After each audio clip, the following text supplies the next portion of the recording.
En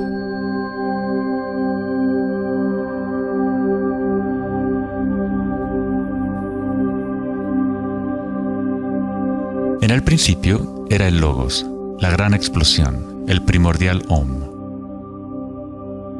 La teoría de la gran explosión dice que el universo físico surgió vertiginosamente de un punto singular inimaginablemente denso y caliente, llamado una singularidad, 1000 millones de veces más pequeño que la cabeza de un alfiler.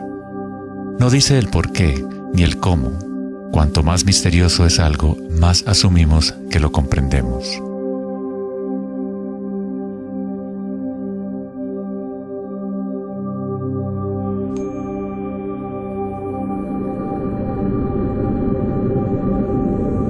Antes se pensaba que la gravedad haría que se desacelerara eventualmente la expansión del universo, o que lo contraería en una gran implosión. Sin embargo, las imágenes del telescopio Hubble demuestran que la expansión del universo parece estar acelerándose, expandiéndose más y más desde su origen en la gran explosión. De alguna manera, hay más masa en el universo de la cual la física había predicho. Para justificar la masa perdida, los físicos dicen ahora que el universo está compuesto de solamente 4% de materia atómica, o lo que nosotros consideramos materia normal. 23% del universo es materia oscura y 73% es energía oscura, lo cual antes pensábamos que era espacio vacío. Es como un sistema nervioso invisible que recorre el universo conectando todas las cosas.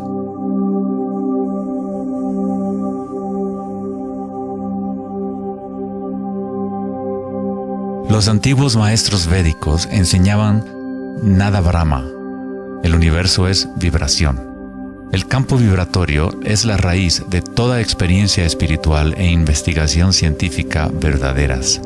En el mismo campo de energía que santos, budas, yogis, místicos, chamanes, sacerdotes y videntes han observado al observar en su interior.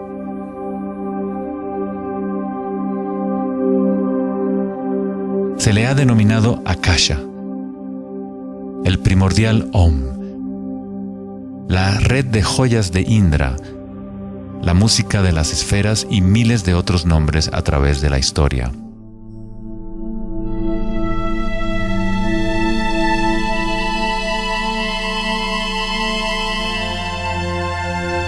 Es la raíz común de todas las religiones. Y el vínculo entre nuestros mundos interiores y exteriores.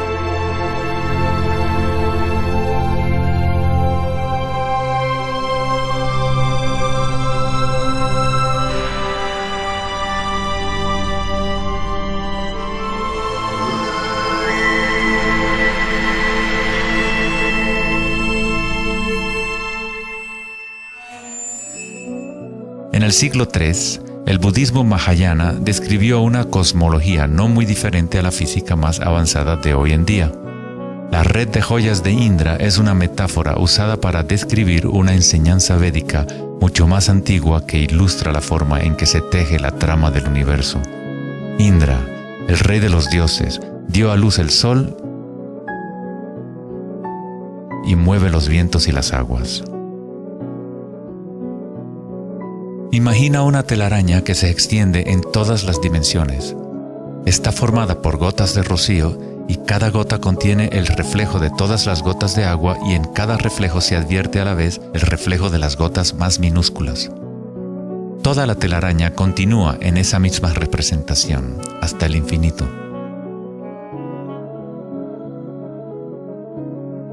La red de Indra podría ser descrita como un universo holográfico, donde hasta el más mínimo rayo de luz contiene el patrón completo de la totalidad. Se hace referencia a veces al científico serbio-americano Nikola Tesla como el hombre que inventó el siglo XX. Tesla fue el responsable del descubrimiento de la electricidad de corriente alterna y muchos otros inventos que ahora son parte de la vida cotidiana. Debido a su interés en las antiguas tradiciones védicas, Tesla se encontraba en una posición única para comprender la ciencia a través de un modelo tanto oriental como occidental. Como todos los grandes científicos, Tesla investigó profundamente los misterios del mundo exterior, pero también observó profundamente su interior. Al igual que los antiguos yogis, Tesla utilizó el término akasha para describir el sentido etéreo que se extiende a lo largo de todo. Tesla estudió con Swami Vivekananda, un yogi que trajo las enseñanzas antiguas de India al occidente. En las enseñanzas védicas, akasha es el espacio en sí, el espacio que los otros elementos llenan, que existe simultáneamente con la vibración. Son inseparables. Akasha es el yin del yang del prana.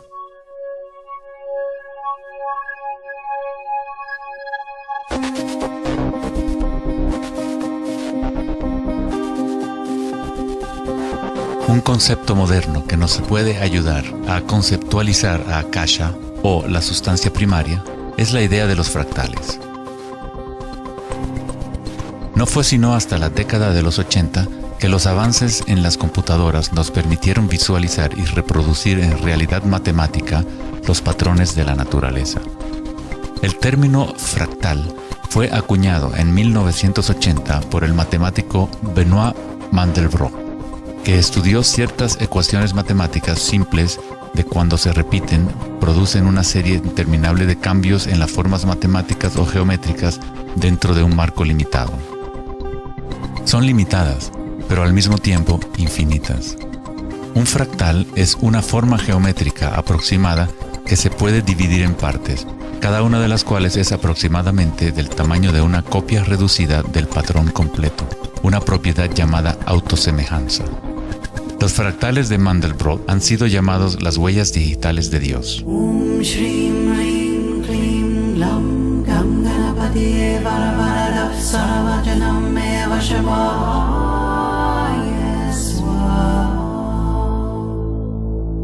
Estás viendo obras de arte creadas por la propia naturaleza. Si se gira la figura de Mandelbrot de cierta forma, luce muy similar a una deidad hindú o a un Buda. Esta figura ha sido denominada la figura Buddha-Brot.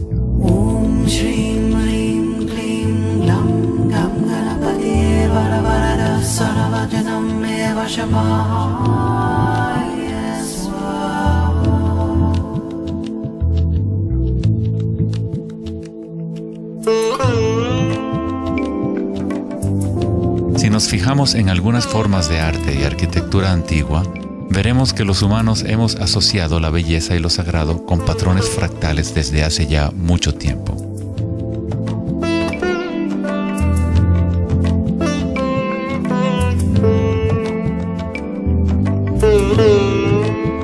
Infinitamente complejos, sin embargo, cada parte contiene la semilla para recrear el conjunto. Los fractales han cambiado el punto de vista de los matemáticos respecto a la percepción y el funcionamiento del universo. Con cada nuevo nivel de aumento surgen diferencias del original.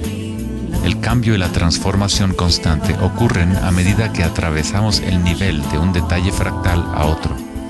Esta transformación es el espiral cósmico, la inteligencia intrínseca de la matriz del espacio-tiempo.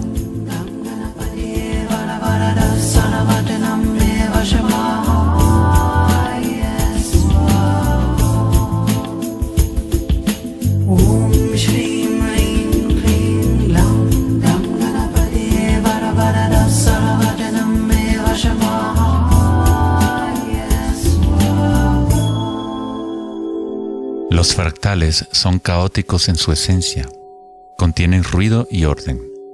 Cuando nuestras mentes reconocen o definen un patrón, nos enfocamos en él como si fuera una cosa. Tratamos de encontrar los patrones que consideramos bellos, pero a fin de sostenerlos en nuestras mentes, debemos apartar el resto del fractal.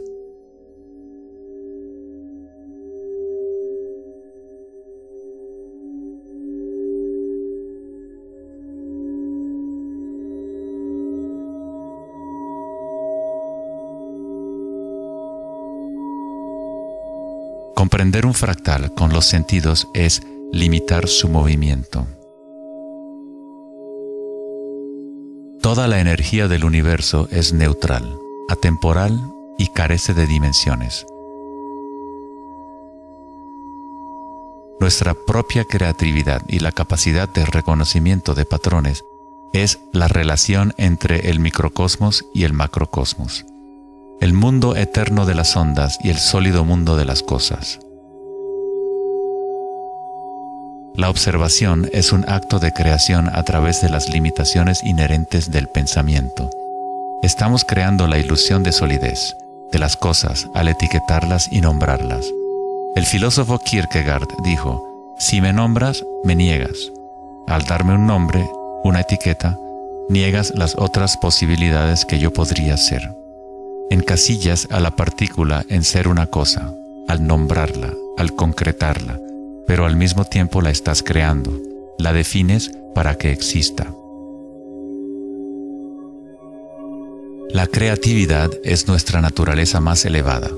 Con la creación de las cosas viene el tiempo, lo cual crea la ilusión de solidez.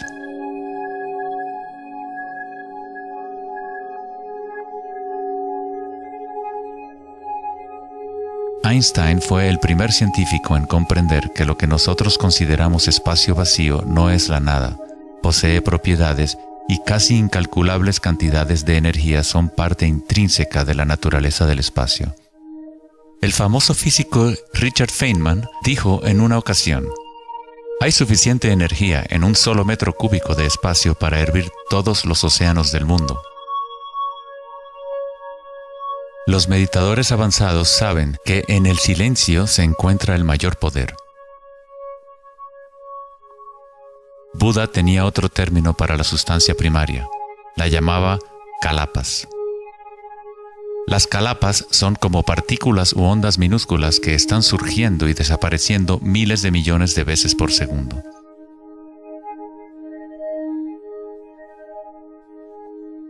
En ese sentido, la realidad es como una serie de cuadros en una cámara holográfica moviéndose rápidamente para crear la ilusión de continuidad. Cuando la conciencia se queda completamente inmóvil, se comprende la ilusión, pues es la conciencia misma la que genera la ilusión.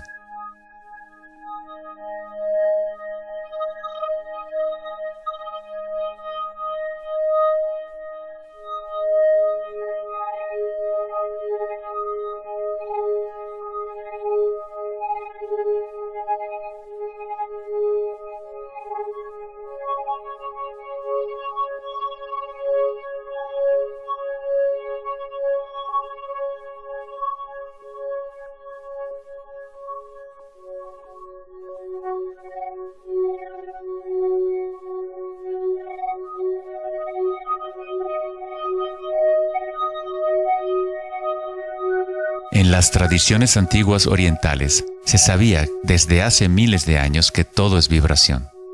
Nada Brahma, el universo es sonido. La palabra nada significa sonido o vibración y Brahma es el nombre de Dios. Brahma, al mismo tiempo, es el universo y es el creador. El artista y el arte son inseparables.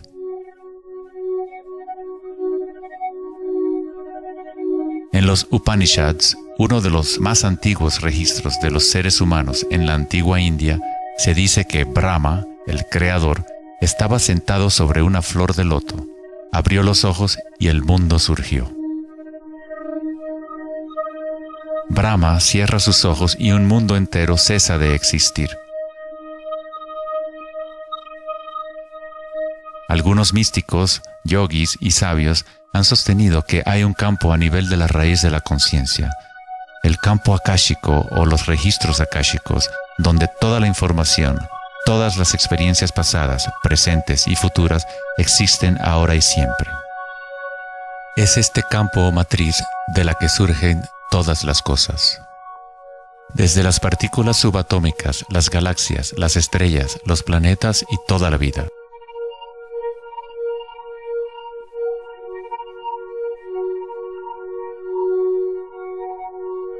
Nunca ves nada en su totalidad, ya que todo está formado de capas y capas de vibración y está constantemente cambiando.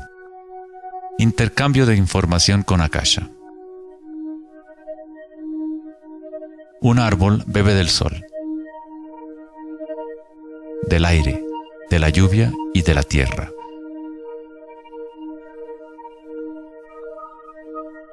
Un mundo de energía entra y sale de esta cosa llamada árbol. Cuando la mente pensante permanece en calma, observas la realidad tal como es.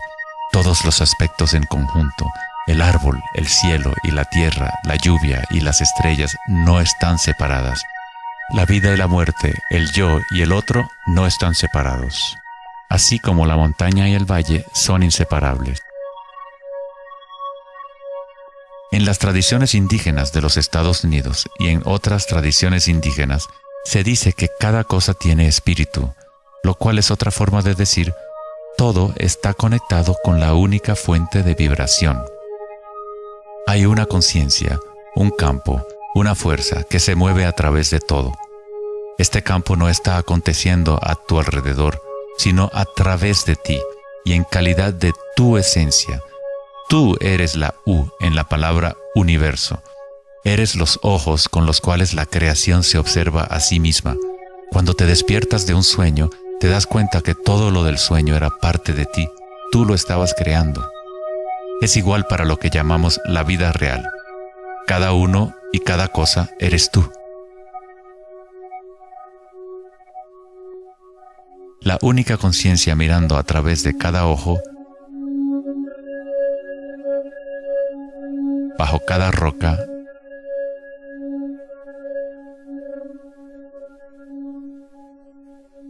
dentro de cada partícula.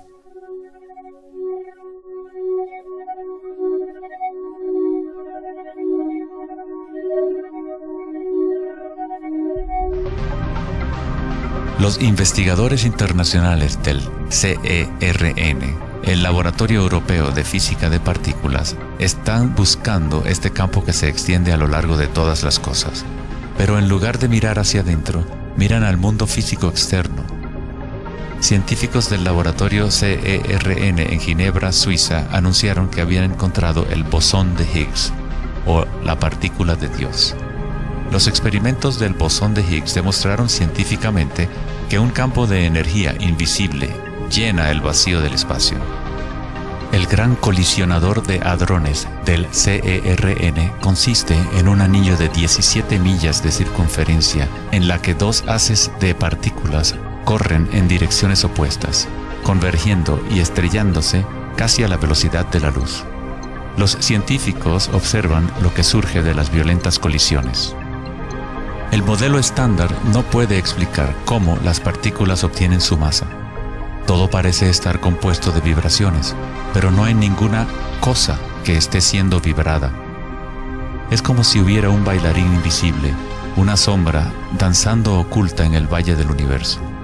Los demás bailarines siempre han danzado alrededor de este bailarín oculto. Hemos observado la coreografía, pero hasta ahora no podíamos ver el bailarín.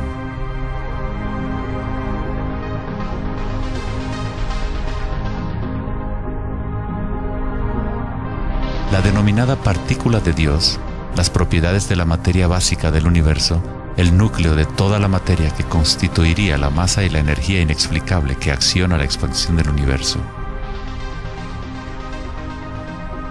Pero lejos de explicar la naturaleza del universo, el descubrimiento del bosón de Higgs simplemente presenta un misterio aún mayor, dejando al descubierto un universo que es aún más misterioso de lo que nunca habíamos imaginado. La ciencia se acerca al umbral entre la conciencia y la materia.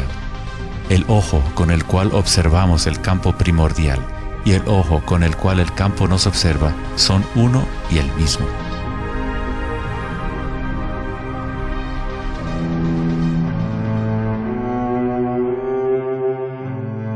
El célebre escritor alemán Wolfgang von Goethe dijo: "La onda es el fenómeno primordial que dio origen al mundo".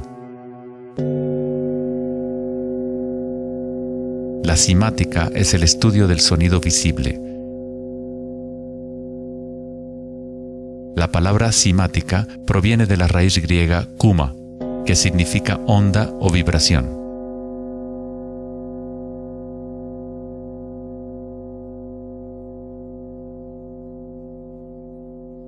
Uno de los primeros científicos occidentales que estudió con seriedad el fenómeno de las ondas fue Ernst Chladni, un músico y físico alemán que murió en el siglo XVIII. Chladni descubrió que cuando colocaba arena en placas de metal y luego hacía vibrar las placas con un arco de violín, la arena se organizaba en figuras con patrones.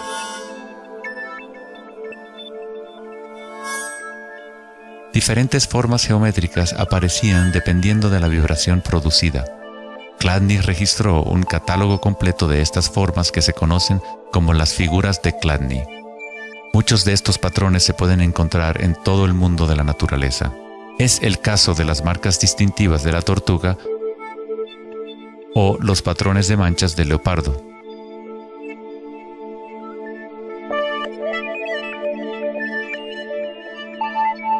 El estudio de los patrones Chladni o patrones ximáticos es uno de los métodos secretos con el que los fabricantes de alta calidad de guitarras, violines y otros instrumentos prueban la calidad del sonido que emiten.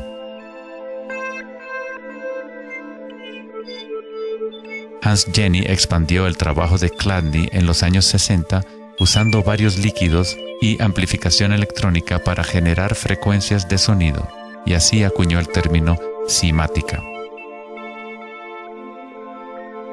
Si se envían ondas sinusoidales simples a través de un recipiente con agua, se pueden ver los patrones en el agua. Dependiendo de la frecuencia de la onda, aparecerán diferentes patrones de ondas. Cuanto más elevada sea la frecuencia, más complejo será el patrón. Estas formas son repetibles, no aleatorias. Cuanto más observas, más empiezas a ver cómo la vibración organiza la materia en formas complejas que comenzaron en simples ondas repetitivas. Esta vibración de agua tiene un patrón similar a un girasol.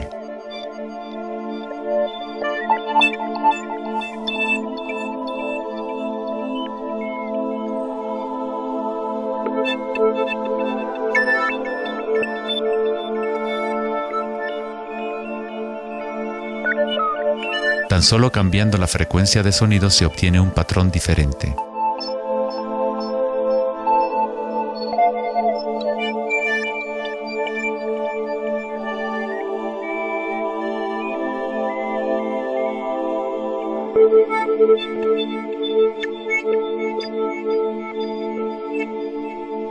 El agua es una sustancia muy misteriosa, es altamente impresionable. Es decir, puede recibir y retener la vibración. Debido a su capacidad y sensibilidad de resonancia elevada y a su disposición interna para resonar, el agua responde instantáneamente a todos los tipos de ondas acústicas. Agua y tierra vibrante constituyen la mayoría de la masa en las plantas y los animales. Es fácil observar cómo simples vibraciones en el agua pueden crear patrones reconocibles naturales, pero a medida que agregamos sólidos y aumentamos la amplitud, las cosas se ponen aún más interesantes. Al añadir almidón de maíz al agua, obtenemos fenómenos más complejos.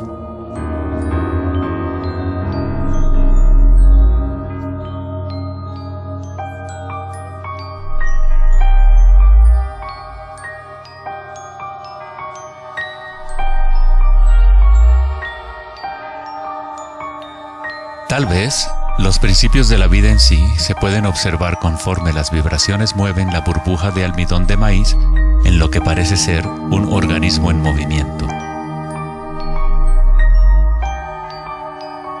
El principio que anima el universo se describe en todas las grandes religiones usando las palabras que reflejan los conocimientos de ese momento en la historia. En el idioma de los incas, el imperio más grande de la América precolombina, la palabra para cuerpo humano es Alpacamasca, lo que significa literalmente tierra viviente. En la Cábala o misticismo judío hablan del nombre divino de Dios, el nombre impronunciable. No se puede pronunciar debido a que es una vibración que está en todas partes. Se trata de todas las palabras, toda la materia. todo es la palabra sagrada. El tetaedro es la forma más simple que puede existir en 3 dimensiones. Algo debe tener por lo menos 4 puntos para tener realidad física.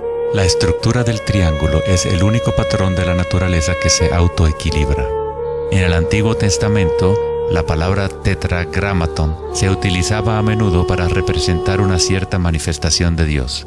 Se usaba cuando se hablaba de la palabra de Dios o del nombre especial de Dios, logos o la palabra primordial. Las antiguas civilizaciones sabían que en la estructura de la raíz del universo estaba la figura tetraédrica.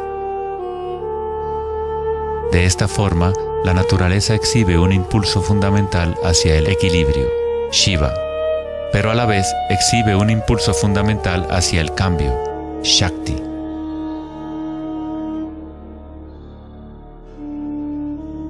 En la Biblia, el Evangelio de Juan dice comúnmente, en el principio era la palabra, pero en el texto original el término utilizado fue logos. El filósofo griego Heráclito, quien vivió alrededor de 500 años antes de Cristo, se refirió al logos como algo fundamentalmente incognoscible, el origen de toda repetición, patrón y forma. Los filósofos estoicos que siguieron las enseñanzas de Heráclito identifican el término con el principio inspirador divino que impregna el universo.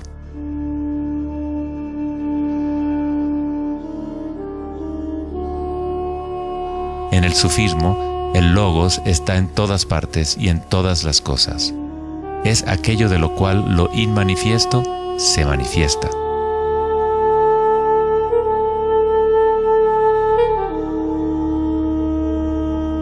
En la tradición hindú, Shiva Nataraja significa literalmente Señor de la danza. El cosmos entero danza al tambor de Shiva. Todo está imbuido o impregnado con la pulsación. El mundo puede seguir evolucionando y cambiando solo mientras Shiva siga danzando. De otra forma, colapsa de regreso a la nada. Mientras que Shiva representa nuestra conciencia de espectadores, Shakti es la sustancia o la materia del mundo. Mientras que Shiva yace en meditación, Shakti trata de incitarlo a la danza. Como el yin y el yang, el bailarín y el baile existen como uno.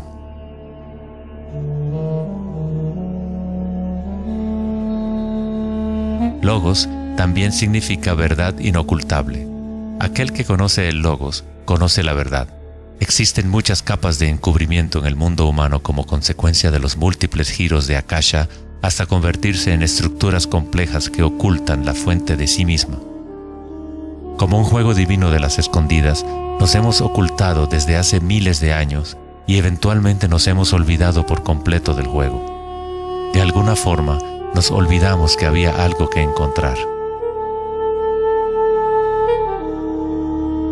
En el budismo se enseña a través de la meditación a percibir directamente el logos, el campo del cambio o impermanencia en nuestro interior. Cuando observas tu mundo interior, observas las sensaciones y energías más sutiles conforme la mente se concentra y se enfoca. A través de la comprensión directa de anicca o impermanencia a nivel de la raíz de la sensación, uno se libera del apego a las formas externas transitorias.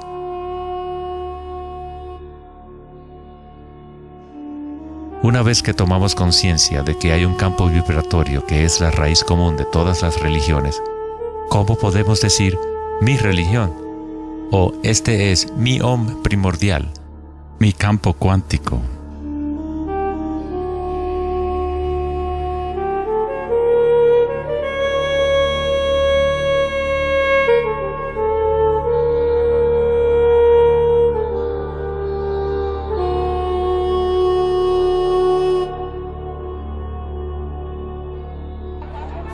La verdadera crisis en nuestro mundo no es de carácter social, político o económico.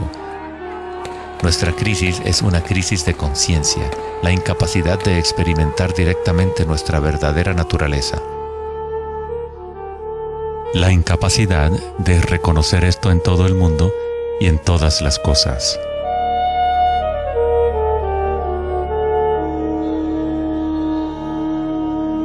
En la tradición budista, El bodhisattva es la persona con una naturaleza búdica despierta. Un bodhisattva se compromete a ayudar a despertar a cada ser en el universo, comprendiendo que solo hay una conciencia.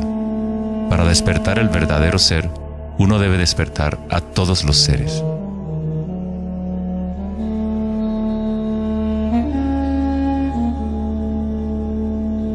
Existen innumerables seres conscientes en el universo a quienes me comprometo a ayudar a despertar. Mis imperfecciones son inagotables. Prometo vencerlas todas. El Dharma es inescrutable. Me comprometo a conocerlo. El camino a despertar es inalcanzable. Me comprometo a alcanzarlo.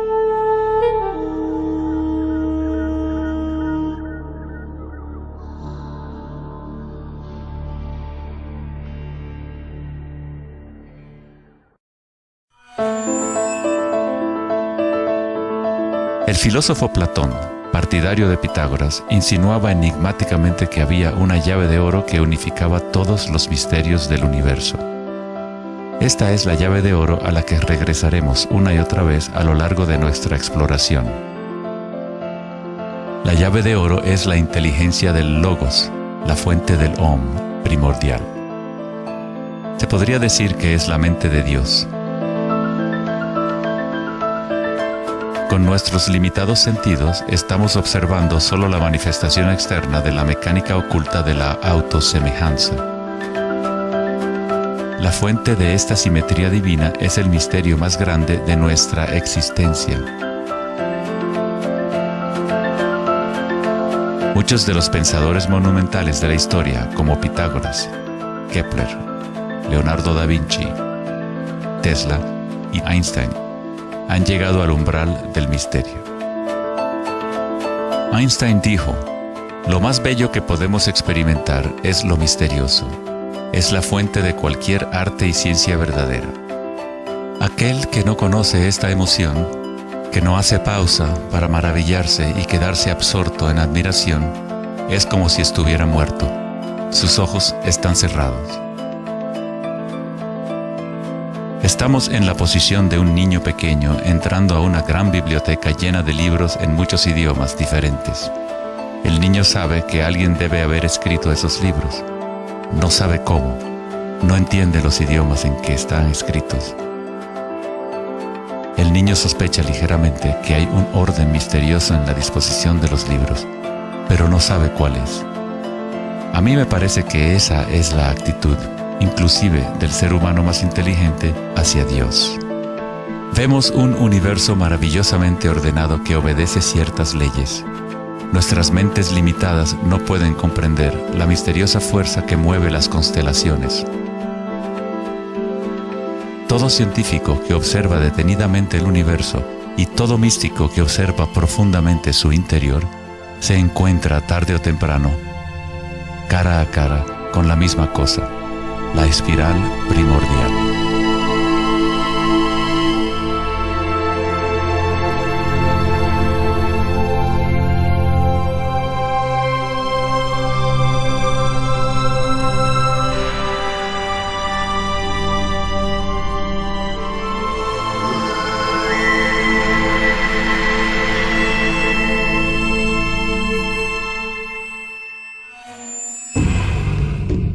Mil años antes de la creación del antiguo observatorio de Stonehenge, la espiral era un símbolo predominante en la Tierra. Las espirales antiguas se pueden encontrar por todas partes del mundo. Miles de espirales antiguas como estas se pueden encontrar en toda Europa, Nuevo México y Utah en Estados Unidos, Australia, China y Rusia, en virtualmente todas las culturas indígenas de la Tierra. Las espirales antiguas simbolizan el crecimiento, la expansión y la energía cósmica encarnada en el Sol y en el cielo. La forma espiral refleja el macrocosmos del universo mismo revelándose. En las tradiciones indígenas, la espiral es la fuente energética, la madre primordial. Las espirales neolíticas de Newgrange, Irlanda, se remontan a 5000 años.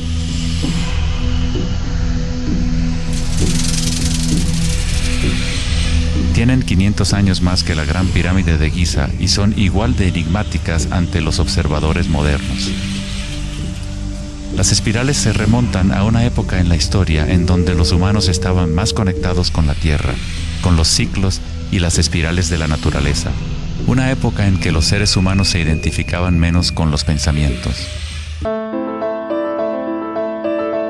La espiral es lo que percibimos como la fuerza de torsión en el universo. El prana, o fuerza creativa, hace girar a Akasha en una secuencia de formas sólidas. Se encuentra en todos los niveles entre el macrocosmos y el microcosmos, desde las galaxias espirales hasta los sistemas meteorológicos, el agua en tu bañera y tu ATM.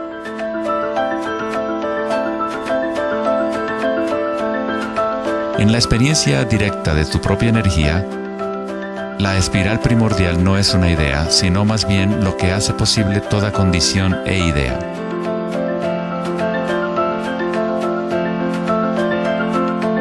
Varios tipos de espirales y hélices se encuentran en todo el mundo de la naturaleza. Caracoles,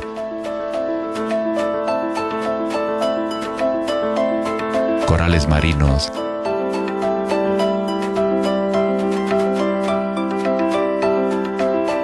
telarañas,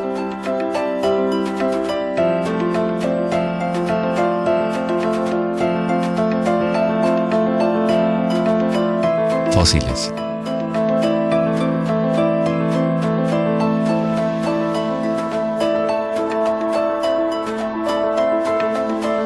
En las colas de los caballitos de mar,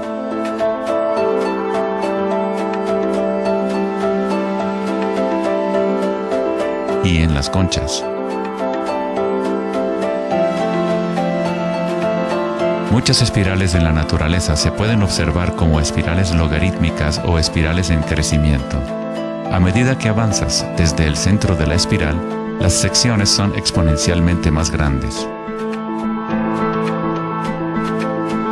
Al igual que la red de joyas de Indra, las espirales logarítmicas son autosemejantes u holográficas, de manera que las características de cada parte reflejan el conjunto.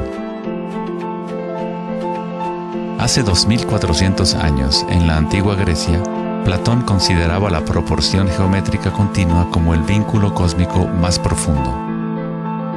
La sección áurea, o número áureo, o proporción divina, era el secreto más grande de la naturaleza. La sección áurea puede expresarse como la relación de A más B a A es igual a la relación de A a B. Para Platón, el alma del mundo se vincula en una sola resonancia armónica.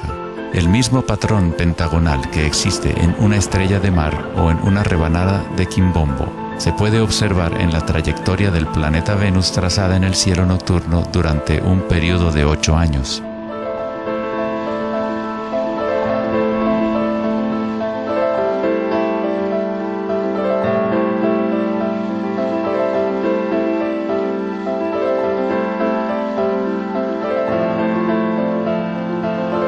Se observa en el mundo inteligible de las formas en el cielo y en el mundo visible de los objetos materiales en la Tierra, a través de este principio de la autosemejanza geométrica. Desde los patrones autosemejantes del brócoli romanesco hasta las ramas de las galaxias, las espirales logarítmicas son patrones omnipresentes y arquetípicos. Nuestra galaxia de la Vía Láctea tiene varias ramas espirales logarítmicas con una pendiente de unos 12 grados. Cuanto mayor la pendiente de la espiral, más compactos son los giros. Al observar una planta que crece a intervalos de tiempo en un video, uno es testigo de su danza con la espiral de la vida.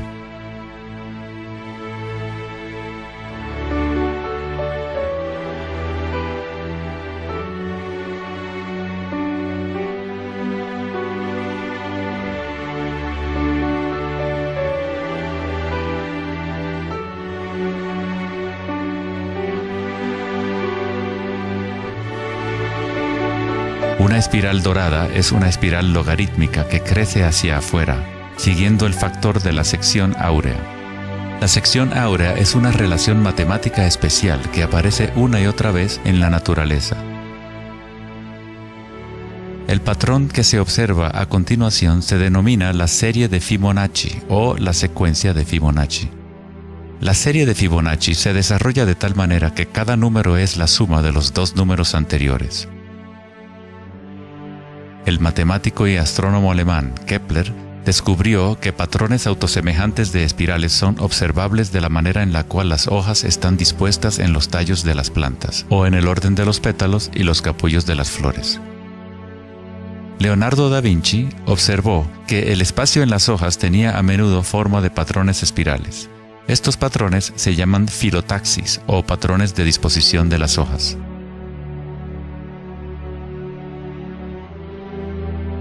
La disposición filotaxis se puede observar en los nucleótidos independientes del ADN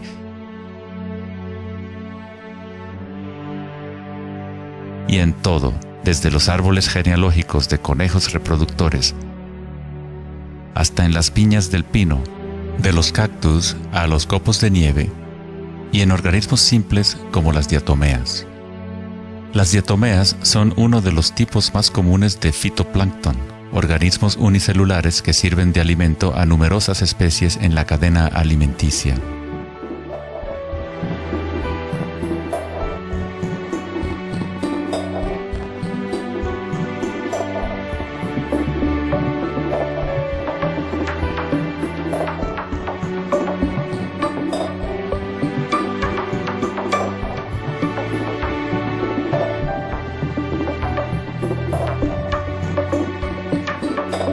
¿Cuánta matemática debes saber para ser un girasol o una abeja? La naturaleza no consulta al departamento de física para producir un brócoli. La estructura en la naturaleza ocurre automáticamente. Los científicos en el campo de la nanotecnología utilizan el término autoensamblaje para describir la forma en la cual se forman los complejos como en la fase inicial de la formación hexagonal de ADN. En la ingeniería de la nanotecnología, los nanotubos de carbono se componen de una disposición similar de materiales. La naturaleza hace este tipo de geometría una y otra vez sin esfuerzo, automáticamente, sin una calculadora. La naturaleza es precisa y extremadamente eficiente. Según el famoso arquitecto y autor Buckminster Fuller, estos patrones son una función del espacio-tiempo. El ADN y el panal de abejas tienen esa forma por la misma razón que una burbuja es redonda. Es la forma más eficiente que requiere la menor cantidad de energía. El espacio en sí tiene una forma y permite solo ciertas configuraciones de la materia, siempre volviendo a lo más eficiente. Estos patrones son la forma más fuerte y eficiente de construir estructuras arquitectónicas como las cúpulas geodésicas.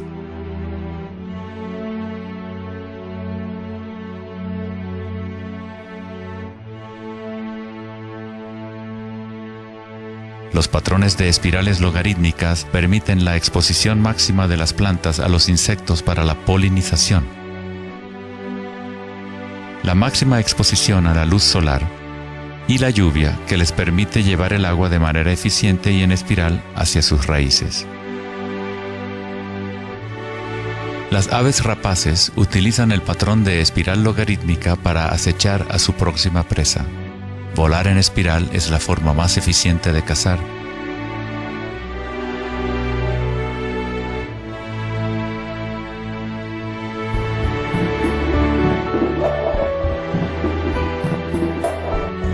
Nuestra capacidad de observar el akasha danzando la espiral de la vida hacia una forma material se relaciona con la habilidad de percibir la belleza y la simetría en la naturaleza. El poeta William Blake dijo: "El universo vegetativo se abre como una flor desde el centro de la tierra en donde mora la eternidad. Se expande desde las estrellas hasta el caparazón mundano y ahí se encuentra con la eternidad de nuevo, tanto desde dentro como desde fuera".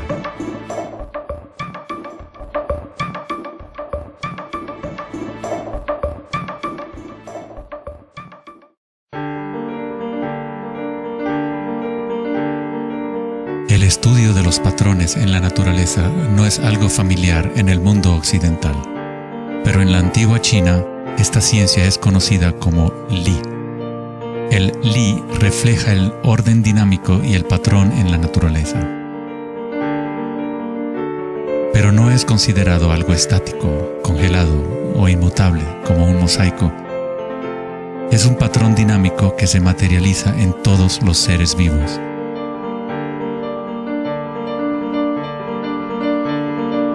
Las arterias de las hojas, las marcas de las tortugas y los patrones de vetas en las rocas son todas expresiones del lenguaje secreto de la naturaleza y del arte.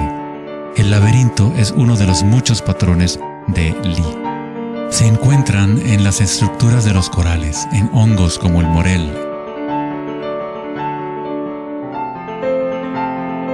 en coles y en el cerebro humano. El patrón celular es otro patrón común en la naturaleza. Existe una gran variedad de diferentes estructuras celulares, pero todas tienen un orden similar definido según su propósito y función.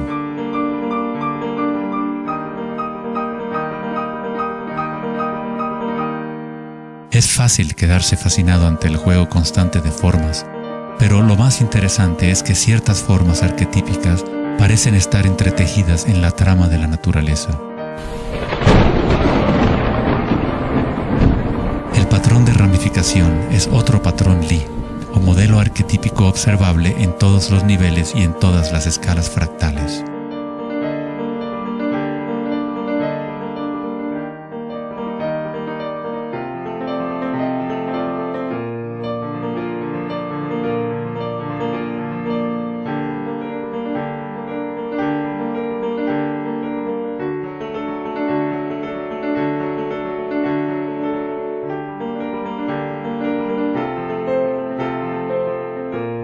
Tomemos, por ejemplo, esta imagen increíble de una simulación de computadora conocida como la simulación del milenio, que muestra la distribución de la materia oscura en el universo local. Fue creada por Max Planck Society en Alemania. La materia oscura es lo que antes considerábamos espacio vacío. Es como un sistema nervioso invisible que recorre todo el universo.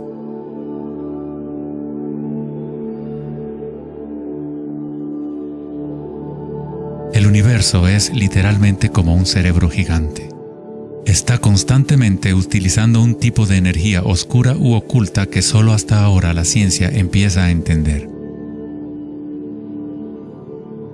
A través de esta red inmensa, la insondable energía se mueve proporcionando el impulso para la expansión y el crecimiento del universo.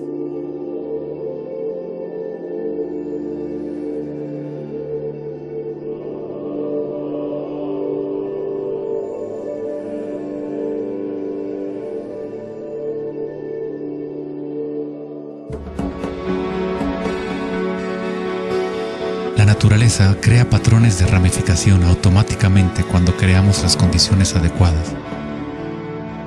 La naturaleza es una máquina generadora de arte o un motor creador de belleza. Aquí, la electricidad se utiliza para hacer crecer las ramas de cristal plata. El metraje es en intervalos de tiempo a medida que crecen durante varias horas. Los cristales se forman sobre el cátodo de aluminio cuando los iones se depositan por electrólisis a partir de una solución de nitrato de plata. La formación es autoorganizadora. Estás viendo arte generado por la propia naturaleza. Johann Wolfgang von Goethe dijo: "La belleza es una manifestación de las leyes secretas de la naturaleza, que de otra manera estarían ocultas para nosotros por siempre". En este sentido, todo en la naturaleza está vivo, organizándose a sí mismo. Cuando se usa alto voltaje en la ramificación fractal, esto se vuelve todavía más obvio. Está sucediendo en tiempo real.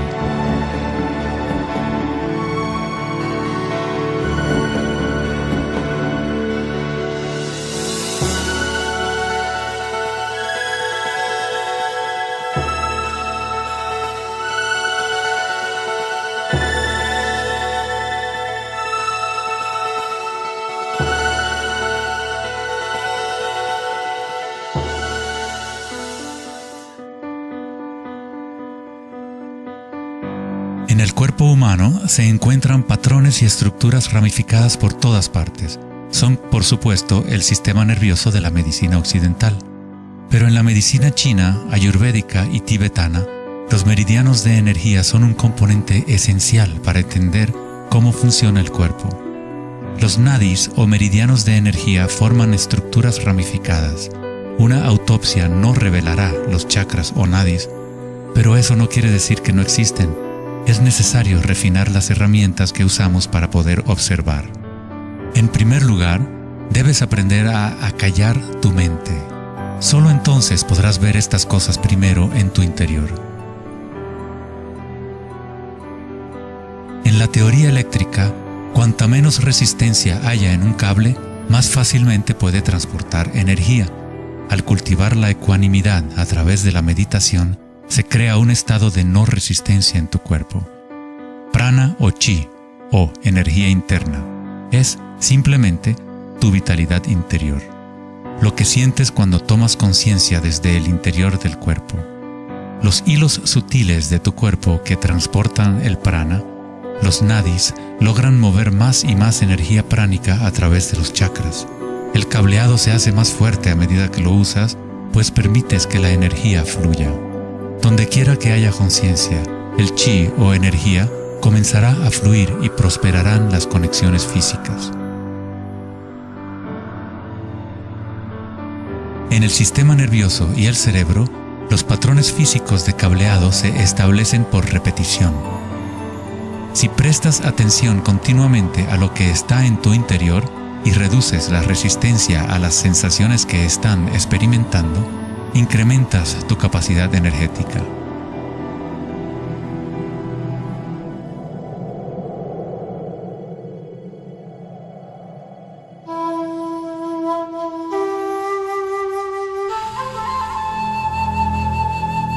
En el taoísmo, el símbolo del yin y el yang representa la interpenetración de las fuerzas en espiral de la naturaleza.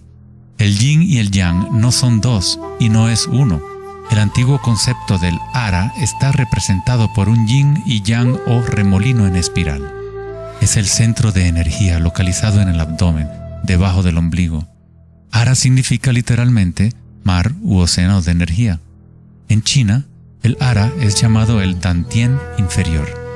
En muchas formas de artes marciales asiáticas, se dice que el guerrero con ara fuerte es imparable. En la tradición samurái, una forma de suicidio ritual o seppuku era el harakiri. Esto significa traspasar tu propio ara, desconectando el chi o canal de energía. Moverse desde este centro crea el movimiento enraizado y lleno de gracia que se ve no solo en las artes marciales,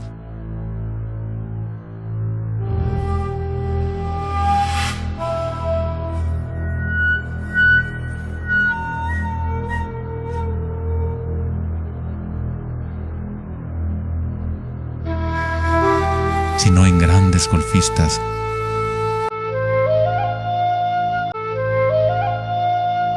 Bailarinas de danza del vientre.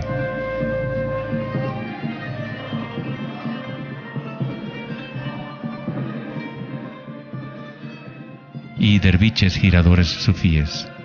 La esencia del ara es la cultura de la conciencia disciplinada, enfocada en un solo punto, la quietud del ojo del huracán.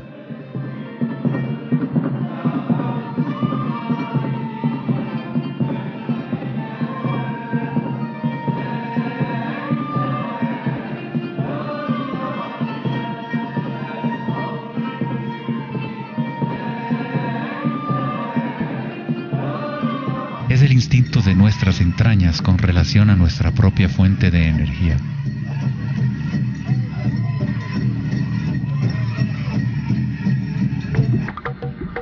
Una persona con buena ara está conectada con la tierra y con la sabiduría intuitiva que conecta a todos los seres.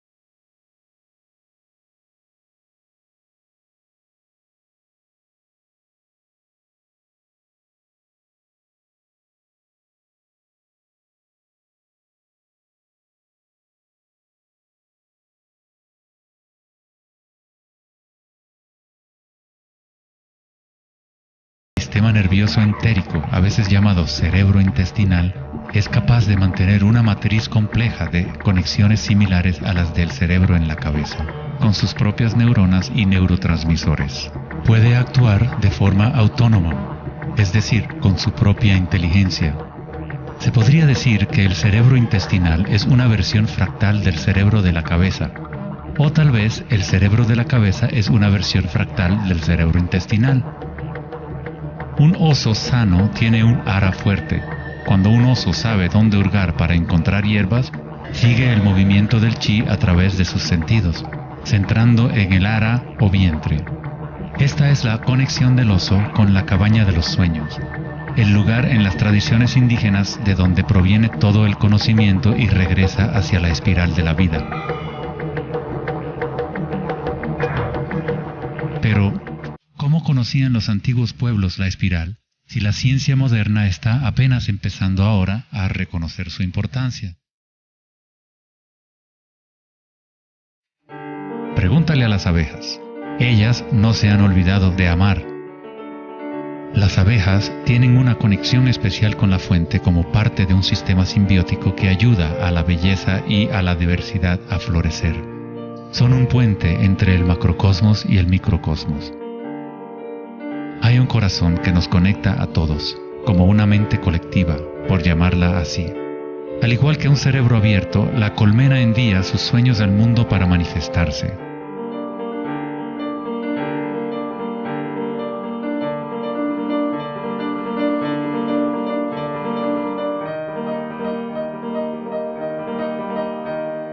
En la naturaleza, muchas criaturas saben cómo actuar en el unísono para moverse con un solo espíritu, en una sola dirección.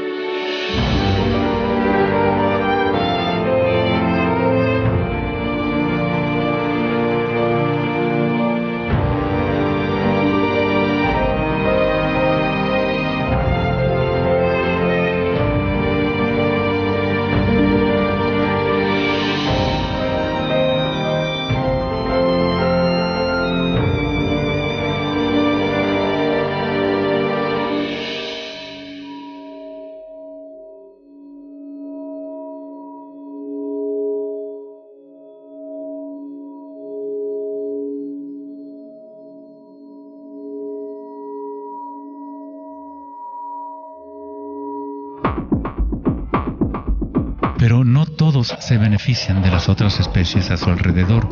Por ejemplo, la cigarra devora todo en su camino. Una cigarra no tiene ninguna otra opción que actuar como cigarra.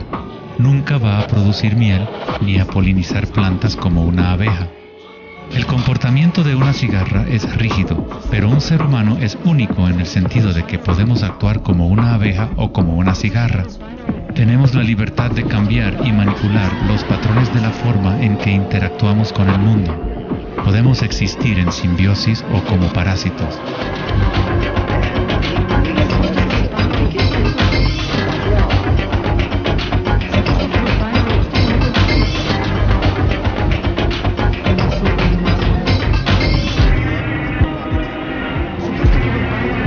Hoy en día, los seres humanos tratan de entender la espiral con la mente racional, pero nunca ha sido el pensamiento el que nos conecta con la espiral de la vida. Siempre hemos estado conectados.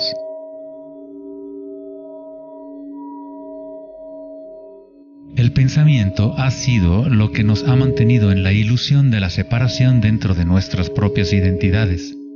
El pensamiento es la creación de la separación, la experiencia de limitación. Cuanto más nos alineamos con el pensamiento, más nos alejamos de la fuente. Las culturas antiguas menos orientadas al pensamiento se alineaban con la espiral de una manera más directa y personal de lo que nosotros hacemos hoy en día. En la antigua India, el Kundalini es una representación de la propia energía interior que se mueve a lo largo de la columna vertebral en un patrón en forma de serpiente o hélice.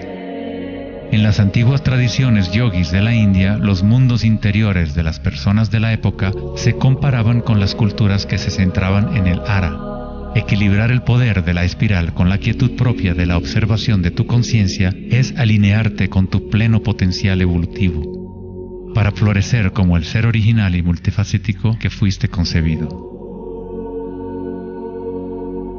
Ida, el femenino o canal lunar, está conectado al cerebro derecho y Pingala, el canal masculino o izquierdo.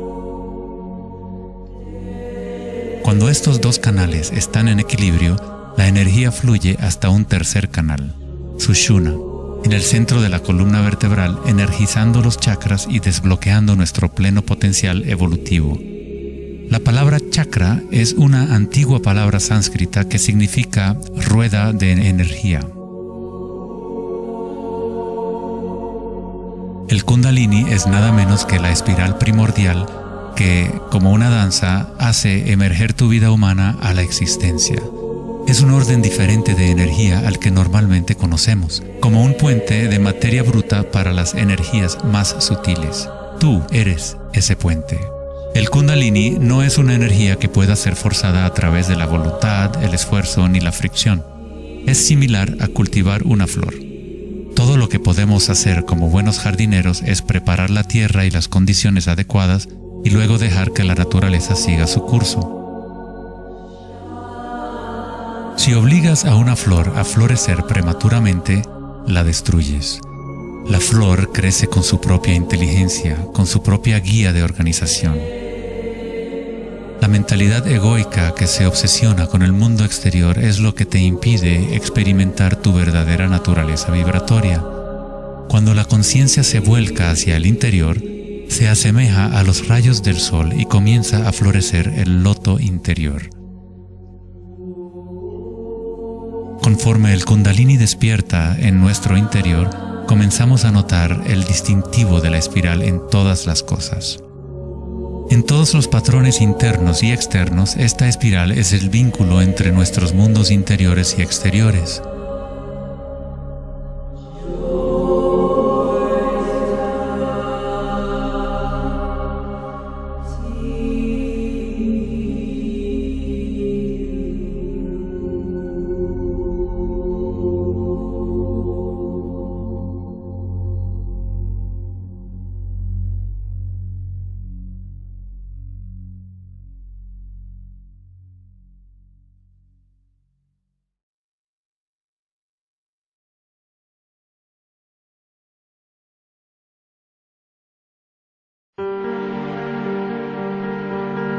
Antes de los albores de la civilización occidental y del lenguaje escrito, la ciencia y la espiritualidad no eran dos cosas separadas. En las enseñanzas de las grandes tradiciones antiguas, la búsqueda externa de conocimiento y certeza era compensada por un sentimiento interior de impermanencia y comprensión intuitiva de la espiral del cambio. A medida que el pensamiento científico se hizo más predominante y la información se fue multiplicando, comenzó la fragmentación en nuestros sistemas de conocimiento. El incremento de la especialización significaba que menos personas eran capaces de ver el panorama general, de sentir e intuir la estética del sistema en su conjunto. Nadie se preguntaba, ¿será que todo este razonamiento es bueno para nosotros? La sabiduría antigua está aquí entre nosotros, oculta a plena vista. Pero estamos demasiado preocupados con nuestros pensamientos como para reconocerla. Esta sabiduría olvidada es la manera de restablecer el equilibrio entre lo interno y lo externo, el yin y el yang, entre la espiral del cambio y la quietud de nuestro centro.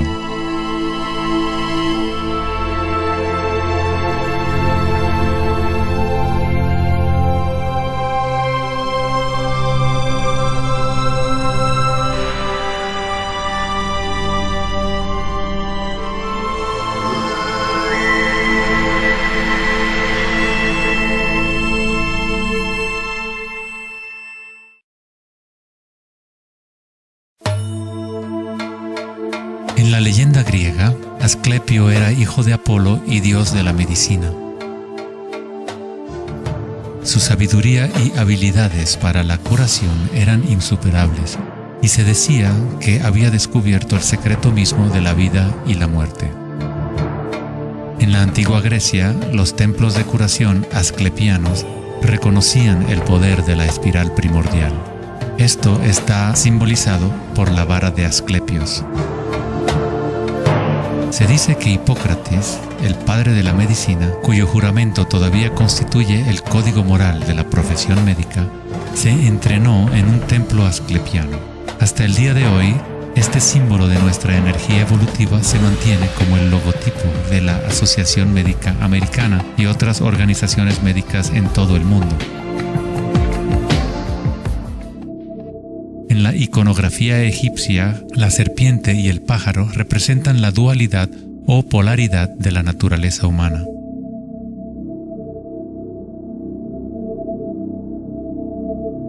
La serpiente en dirección descendiente es la espiral manifestada y la energía evolutiva del mundo.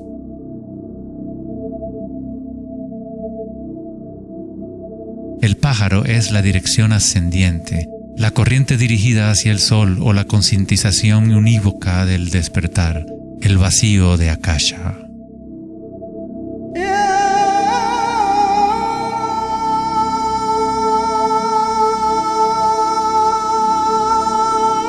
Faraones y dioses son representados con su energía despierta, en donde la serpiente Kundalini asciende por la columna vertebral y traspasa el chakra ajna entre los ojos. Esto se denomina el ojo de Horus. En la tradición hindú, el bindi también representa el tercer ojo, la conexión divina con el espíritu.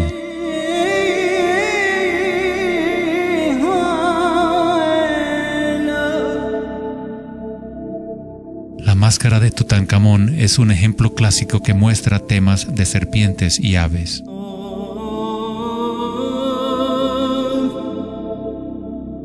Las tradiciones mayas y aztecas combinan a la serpiente y al pájaro en un solo dios, Quetzalcóatl o Kukulcán.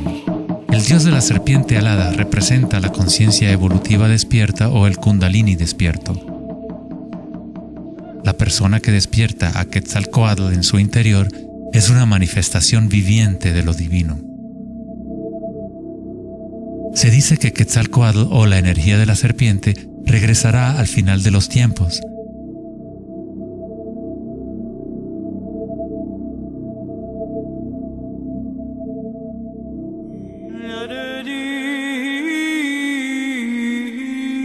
Los símbolos de la serpiente y las aves se pueden también encontrar en el cristianismo. Su significado real podría estar codificado de una manera más profunda, pero el significado es el mismo que en otras tradiciones antiguas. En el cristianismo, el pájaro o paloma que se ve a menudo sobre la cabeza de Cristo representa al Espíritu Santo o Kundalini Shakti a medida que asciende al sexto chakra y más allá. Los místicos cristianos llaman al Kundalini por otro nombre, Espíritu Santo. En Juan 3:14 dice: así como Moisés levantó la serpiente en el desierto, así también es necesario que el Hijo del Hombre sea levantado. Jesús y Moisés despertaron su energía Kundalini, trayendo el despertar de la conciencia a las fuerzas inconscientes reptilianas que rigen los deseos del ser humano. Se dice que Jesús pasó 40 días y 40 noches en el desierto, durante los cuales fue tentado por Satanás.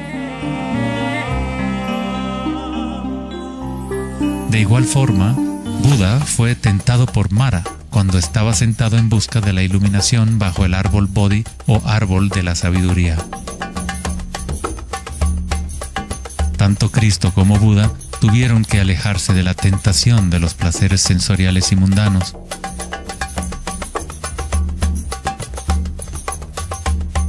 En ambas historias, el demonio es la personificación de los propios apegos.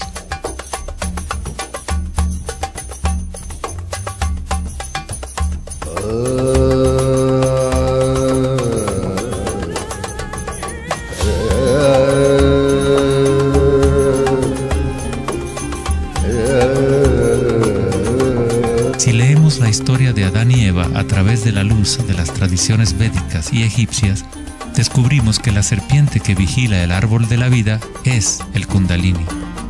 La manzana representa el encanto y la tentación del mundo sensorial externo.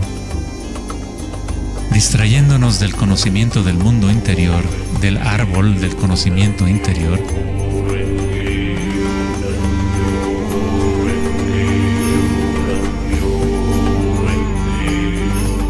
el árbol es simplemente la red de nadis o meridianos de energía dentro de nosotros mismos, que forma literalmente estructuras ramificadas por todo el cuerpo. En nuestra búsqueda egoica de gratificación externa, nos hemos separado del conocimiento del mundo interior, de nuestra conexión a Akasha y a la fuente de la sabiduría.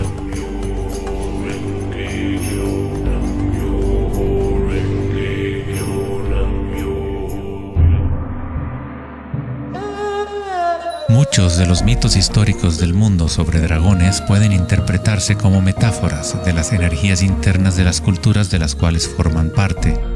En China, el dragón sigue siendo un símbolo sagrado que representa la felicidad. Al igual que los faraones egipcios, los antiguos emperadores chinos que habían despertado sus energías evolutivas fueron representados por la serpiente alada o dragón. El tótem real del emperador de Jade o el emperador celestial muestra un balance similar a los canales de Ida y Pingala. El yin y el yang del taoísmo es el despertar del centro pineal, o como lo denomina el taoísmo, el Dantien superior.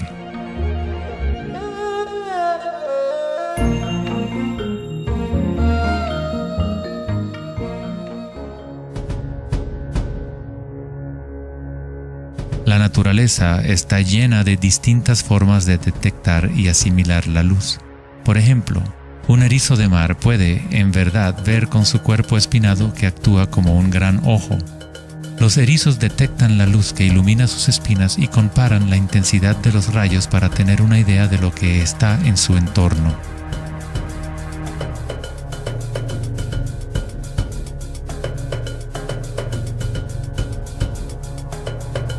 Las iguanas verdes y otros reptiles tienen un ojo parietal o glándula pineal en la parte superior de la cabeza que utilizan para detectar depredadores desde arriba.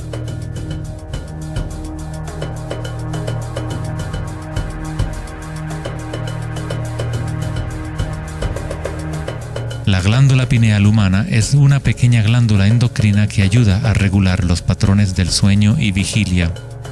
A pesar de que está oculta profundamente en la cabeza, la glándula pineal es sensible a la luz.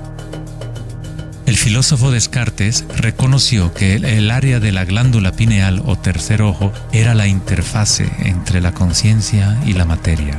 Casi todo es simétrico en el cuerpo humano. 2 ojos, 2 oídos, 2 fosas nasales. Incluso el cerebro tiene 2 hemisferios. Pero hay un área en el cerebro que no se duplica. Es el área de la glándula pineal y el centro energético que lo rodea. En un nivel físico, ahí se forman naturalmente moléculas únicas como el DMT. El DMT también se forma naturalmente en el momento del nacimiento y en el momento de la muerte, actuando literalmente como un puente único entre el mundo de los vivos y de los muertos. El DMT se produce de forma natural en los estados de meditación profunda o samadhi o a través de medios enteógenos. Por ejemplo, la ayahuasca es usada en tradiciones chamánicas de América del Sur para eliminar el velo entre los mundos internos y externos.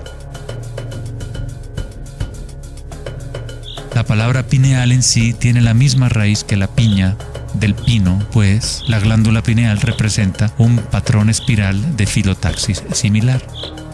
Este modelo, que también conocido como flor del patrón de vida, es común en obras de arte antiguas que representan seres iluminados o despiertos.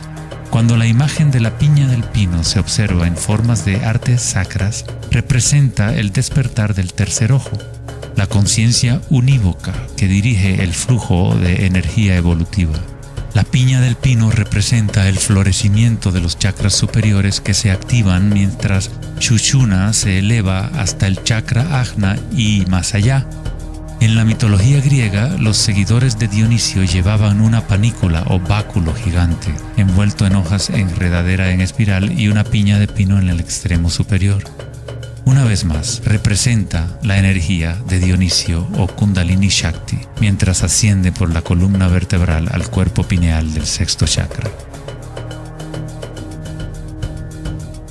En el corazón del Vaticano, tal vez esperarías ver una gigantesca escultura de Jesús o María, y en su lugar hay una estructura de piña de pino gigante, lo que indica que en la historia cristiana pudo haber habido conocimiento de los chakras y el Kundalini, pero por alguna razón se mantuvo oculto de las masas. La explicación oficial de la Iglesia es que la piña del pino es un símbolo de regeneración y representa la nueva vida en Cristo.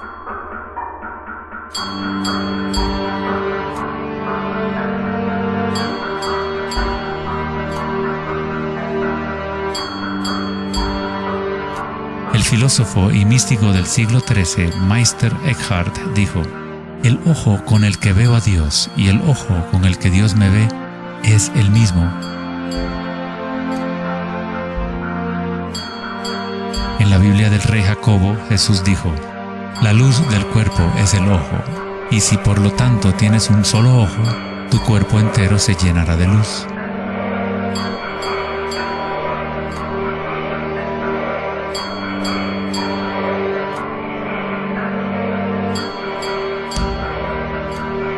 Buda dijo: "El cuerpo es el ojo".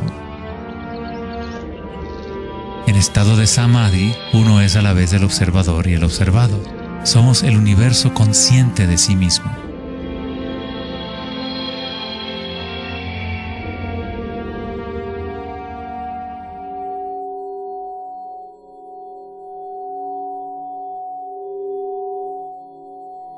Cuando el Kundalini se activa, estimula el sexto chakra y el centro pineal, y esta zona empieza a recuperar algunas de sus funciones evolutivas. La meditación en la oscuridad ha sido utilizada durante miles de años como una forma de activar el sexto chakra en el área de la glándula pineal. La activación de este centro nos permite ver la luz interior. Ya sea el yogi proverbial o el chamán en retiro profundo en una cueva, un taoísta, un iniciado maya o un monje tibetano, todas las tradiciones incorporan un periodo de tiempo durante el cual uno entra en la oscuridad. La glándula pineal es la puerta a la experiencia directa de la propia energía sutil. El filósofo Nietzsche dijo: "Si miras fijamente al abismo durante el tiempo suficiente, eventualmente descubrirás que el abismo te mira fijamente de regreso". Los dólmenes o las antiguas tumbas en formas de pórtico se encuentran entre las estructuras más antiguas que quedan en la Tierra. La mayoría datan del periodo neolítico de 3000 a 4000 años antes de Cristo, y algunos en Europa occidental tienen 7000 años de antigüedad. El dolmen se utilizaba para entrar en meditación perpetua como una forma para los humanos de formar un puente entre el mundo exterior e interior. A medida que uno continúa meditando en la oscuridad total, eventualmente empieza a observar la energía interna o luz al activarse el tercer ojo. Los ritmos circadianos que se rigen por el sol y los canales de la luna dejan de controlar las funciones del cuerpo y se establece un nuevo ritmo.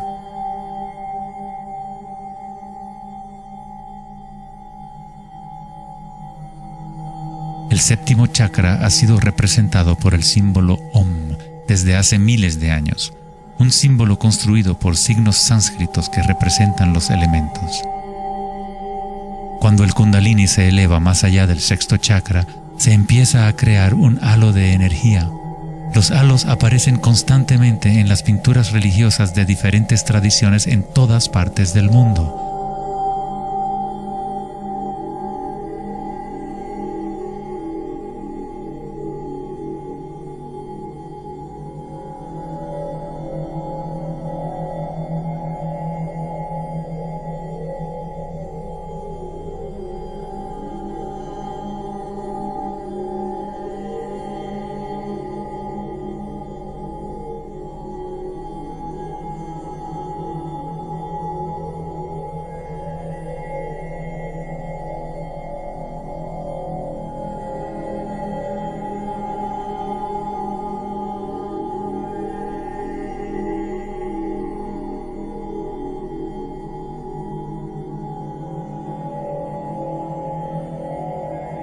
El halo, o la imagen de un distintivo energético alrededor de un ser despierto, es común en virtualmente todas las religiones, en todas partes del mundo.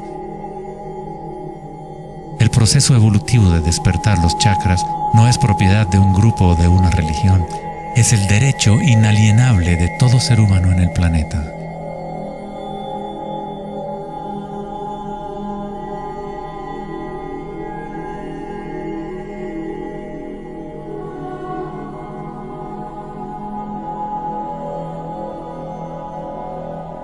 El chakra de la corona es la conexión con lo divino, aquello que está más allá de la dualidad, más allá del nombre y la forma. Akenatón fue un faraón cuya esposa era Nefertiti. Era llamado el Hijo del Sol. Él descubrió Atón, o la palabra de Dios en su interior, uniendo el Kundalini y la conciencia.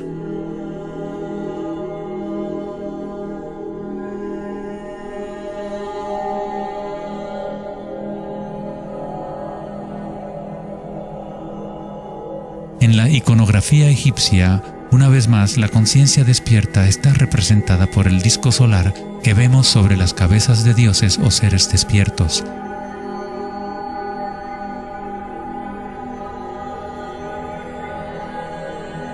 En las tradiciones hindú y yógica, se denomina Sahasrara a ese halo, el loto de 1000 pétalos.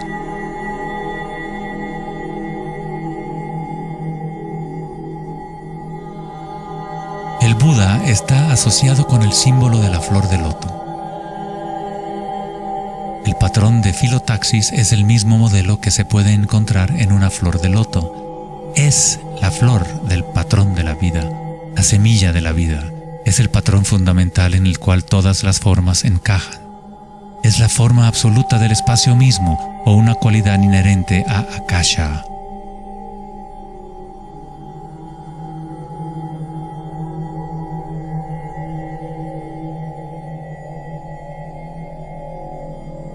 En un momento de la historia, el símbolo de la flor de la vida predominaba por toda la tierra. La flor de la vida se encuentra custodiada por leones en lugares más sagrados de China y otras partes de Asia.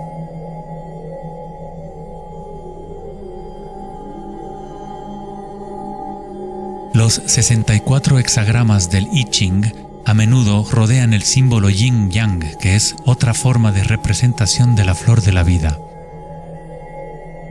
En el interior de la flor de la vida está la base geométrica de todos los sólidos platónicos, de esencialmente cualquier forma que pueda existir. La antigua flor de la vida empieza con la geometría de la estrella de David, o triángulos con sus caras hacia arriba y hacia abajo. En tridimensional serían estructuras tetaédricas. Este símbolo es un yantra, una especie de programa que existe en el universo, la máquina que genera nuestro mundo fractal. Los yantras se han utilizado como herramientas para despertar la conciencia durante miles de años. La forma visual del yantra es una representación externa de un proceso interno de desarrollo espiritual.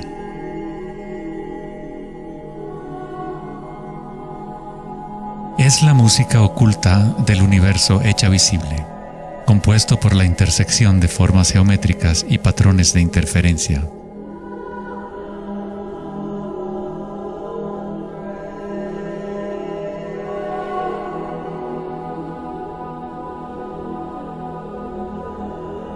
Cada chakra es un loto, un yantra, un centro psicofisiológico a través del cual el mundo puede ser experimentado.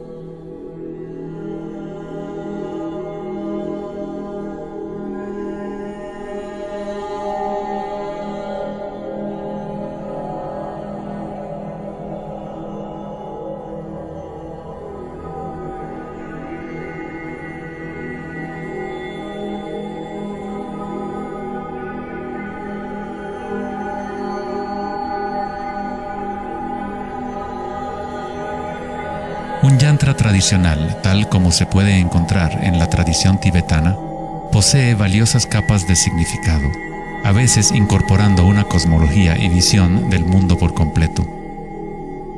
El yantra es un patrón en constante evolución que trabaja a través del poder de la repetición o iteración de un ciclo. El poder del yantra está casi perdido en el mundo de hoy, ya que buscamos significado solo en la forma externa y no lo conectamos a nuestras energías internas a través de la intención.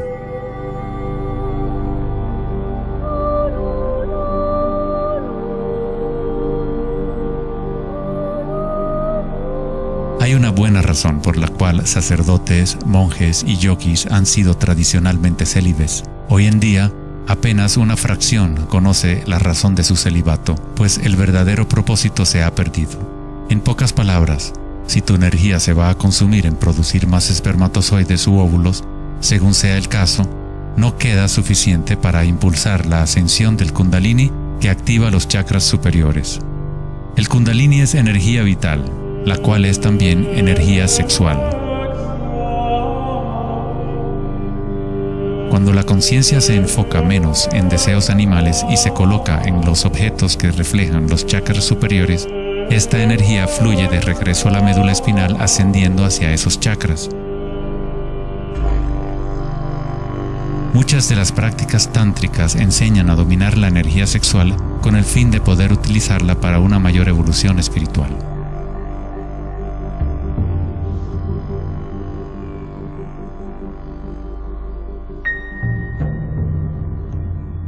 Tu estado de conciencia crea las condiciones adecuadas para que tu energía pueda crecer.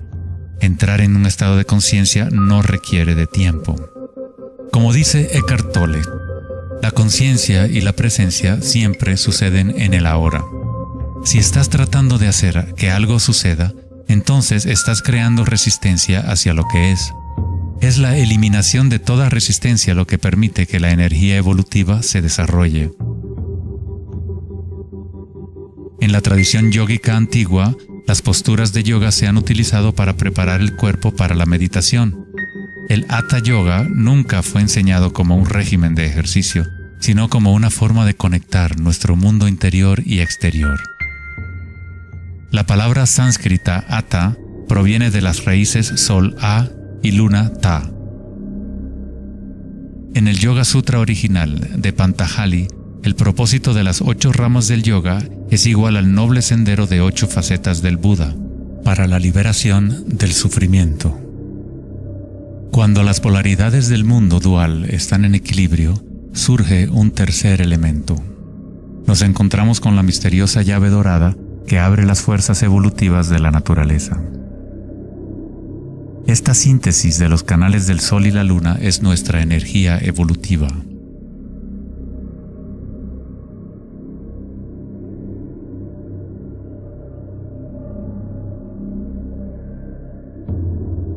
Puesto que ahora los seres humanos se identifican casi exclusivamente con sus pensamientos y con el mundo exterior, es en raras ocasiones que un individuo logra el equilibrio entre las fuerzas internas y externas, lo que permite el despertar natural del Kundalini. Para aquellos identificados solo con la ilusión, el Kundalini siempre seguirá siendo una metáfora, una idea en vez de una experiencia directa de la energía y la conciencia propias.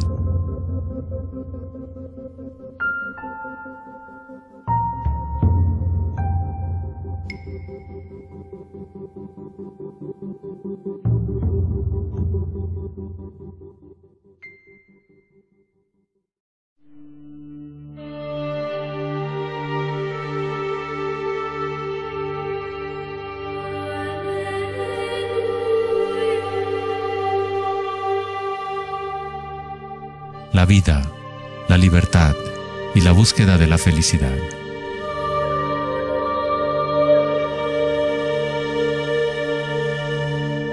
Vivimos nuestras vidas buscando la felicidad allá afuera, como si fuera una mercancía.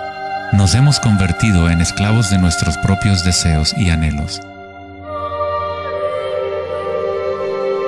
La felicidad no es algo que pueda ser perseguido o comprado como un traje barato. Esto es maya, ilusión, el juego interminable de la forma. En la tradición budista, samsara, o el ciclo interminable del sufrimiento, se perpetúa por el deseo de placer y la aversión al dolor. Freud se refirió a esto como el principio del placer. Todo lo que hacemos es un intento de crear placer, para obtener algo que deseamos o para evitar algo que no es deseable, que no queremos. Incluso un organismo simple como el paramecio hace esto. Esto se llama respuesta al estímulo. A diferencia de un paramecio, los humanos tenemos más posibilidades de elección. Somos libres para pensar, y ahí radica el problema. Es pensar en lo que deseamos, lo que se ha salido de control.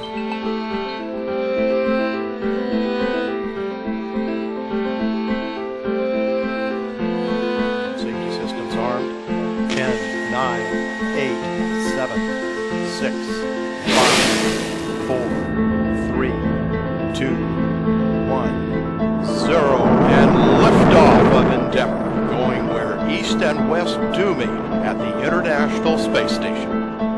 El dilema de la sociedad moderna es que tratamos de entender el mundo no en términos de conciencia interna arcaica, sino cuantificando y calificando lo que percibimos como el mundo externo, a través de medios científicos y mentales. Pensar solo ha llevado a pensar más y a formular más preguntas. Anhelamos conocer el secreto que crea el mundo y orienta su camino, pero consideramos esta esencia como si estuviera fuera de nosotros, no como una cosa viviente e inherente a nuestra propia naturaleza. Fue el famoso psiquiatra Carl Jung quien dijo: aquel que mira hacia afuera sueña, aquel que mira hacia adentro despierta. No tiene nada de malo desear estar despierto, ser feliz.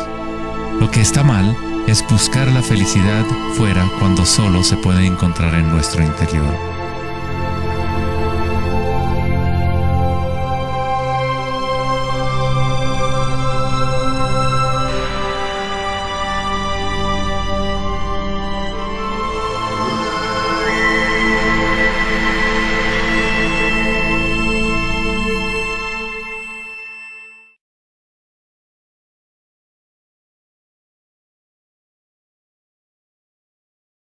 Más allá del pensamiento. El 4 de agosto de 2010, en la conferencia Techonomy en Lake Tahoe, en California, Eric Schmidt, director ejecutivo de Google, mencionó una estadística asombrosa. Cada 2 días creamos la misma cantidad de información que hemos creado desde los albores de la civilización hasta el año 2003. Es algo así como 5 exabytes de datos. Nunca en la historia de la humanidad hemos usado tanto la mente y nunca había habido tanta confusión en el planeta. ¿Podría ser que cada vez que pensamos en una solución a un problema, creamos 2 problemas más? ¿De qué sirve pensar tanto si no conduce a una mayor felicidad? ¿Somos más felices? ¿Más ecuánimes? ¿Más alegres como resultado de tanto pensar? O quizás nos aísla, nos desconecta de una experiencia más profunda y más significativa de la vida.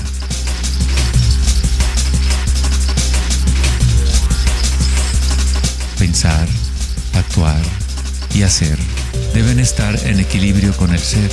Después de todo, somos seres humanos, no actos humanos.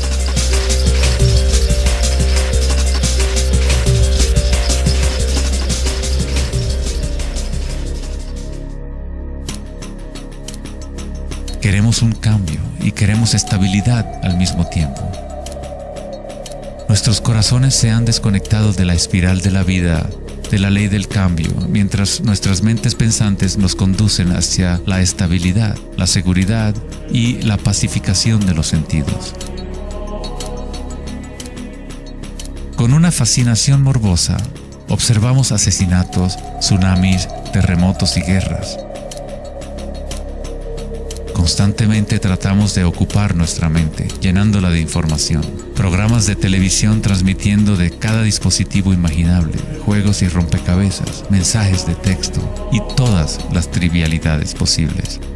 Nos dejamos fascinar con la corriente infinita de nuevas imágenes, nuevas informaciones, nuevas formas de provocar y pacificar nuestros sentidos. los momentos de reflexión interior, nuestro corazón nos dirá que hay algo más en la vida que nuestra realidad actual, que vivimos en un mundo de espíritus hambrientos, siempre anhelando más y nunca satisfechos.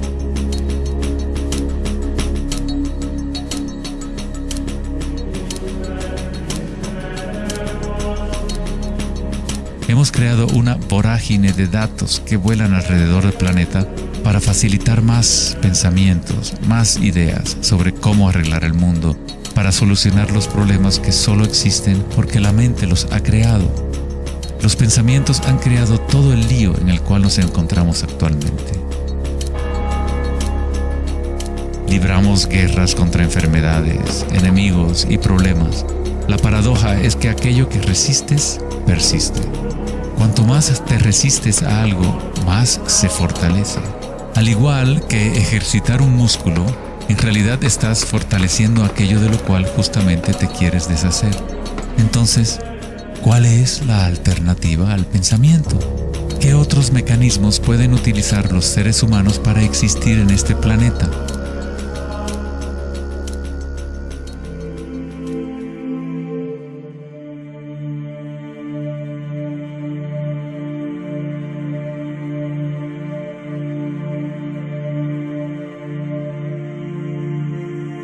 Mientras que la cultura occidental en los últimos siglos se ha centrado en la exploración de lo físico mediante el uso del pensamiento y el análisis, otras culturas antiguas han desarrollado tecnologías igualmente sofisticadas para explorar el espacio interior.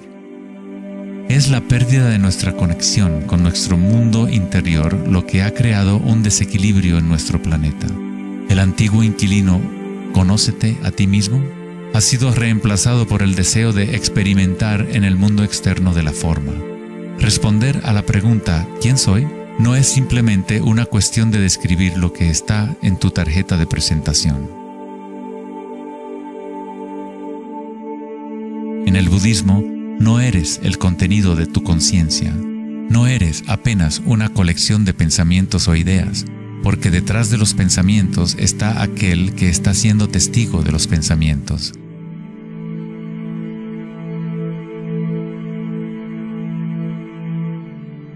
El dicho enfático, «Conócete a ti mismo», es un koan del Zen, un acertijo sin respuesta. Como un perro persiguiendo su cola, es solo la identidad del ego que quiere encontrar una respuesta, un propósito.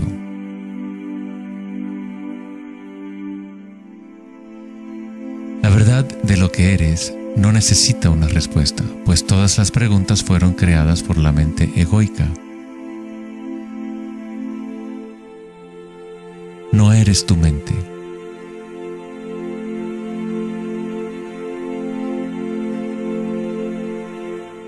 La verdad no yace en más respuestas, sino en menos preguntas. Como dijo Joseph Campbell, no creo que la gente esté buscando el significado de la vida, más bien buscan la experiencia de estar vivos.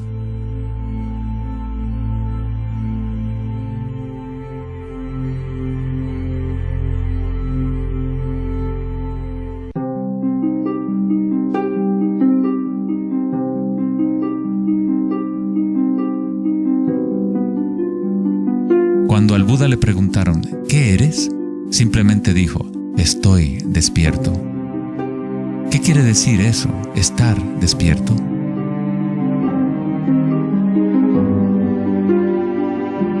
El Buda no dice exactamente qué es, porque el florecimiento de cada vida individual es diferente, pero sí dice algo, es el fin del sufrimiento.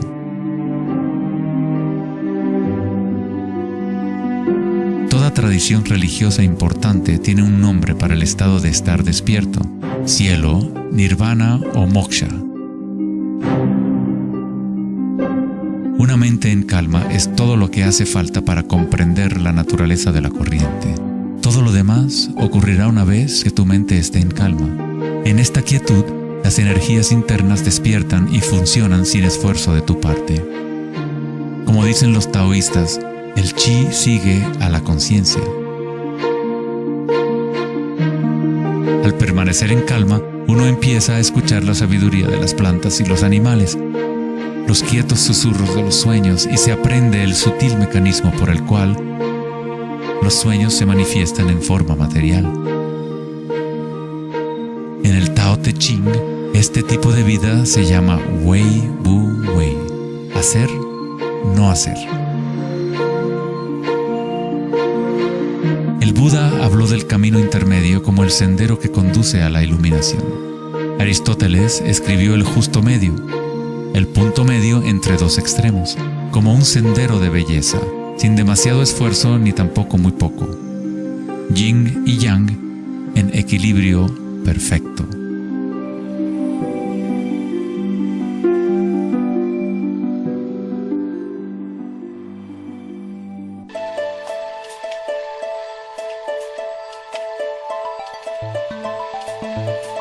La noción de Vedanta sobre Maya, o la ilusión, es que no experimentamos el medio ambiente en sí, sino una proyección creada por los pensamientos. Por supuesto, tus pensamientos te permiten experimentar el mundo vibratorio de cierta manera, pero nuestra ecuanimidad interior no tiene que estar supeditada a acontecimientos externos. La creencia en un mundo externo independiente del sujeto que percibe es fundamental para la ciencia. Pero nuestros sentidos solo nos entregan información indirecta.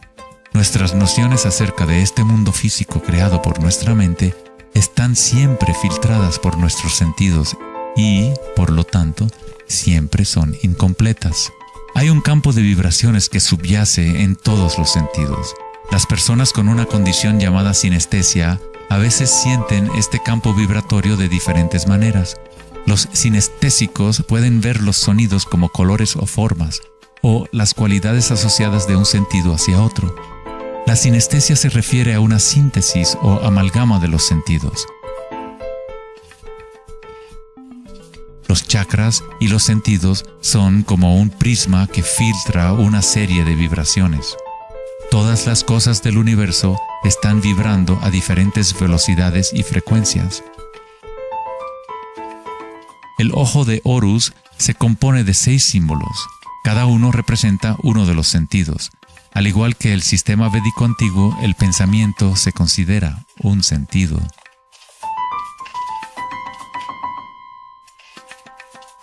Los pensamientos se perciben simultáneamente como sensaciones que se experimentan en el cuerpo. Surgen de la misma fuente vibratoria. El pensamiento es simplemente una herramienta, uno de los 6 sentidos, pero lo hemos llevado a un estado tan elevado que nos identificamos con nuestros pensamientos. El hecho de que no identificamos el pensamiento como uno de los 6 sentidos es muy significativo. Estamos tan inmersos en nuestros pensamientos que al tratar de explicar el pensamiento como un sentido, es como explicarle a un pez el agua. ¿Agua? ¿Qué agua?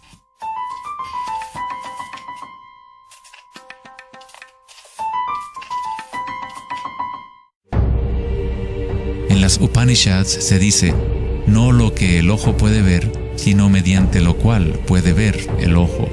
Toma conciencia de eso para ser Brahma, el Eterno, y no lo que la gente aquí adora.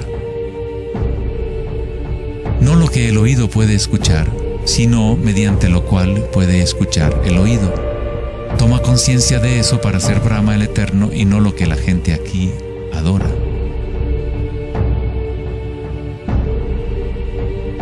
No lo que el habla puede iluminar, sino mediante lo cual el habla puede iluminarse. Toma conciencia de eso para ser Brahma, el Eterno, y no lo que la gente aquí adora.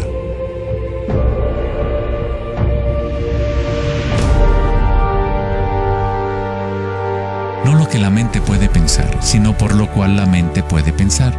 Toma conciencia de eso para ser Brahma, el Eterno, y no lo que la gente aquí adora.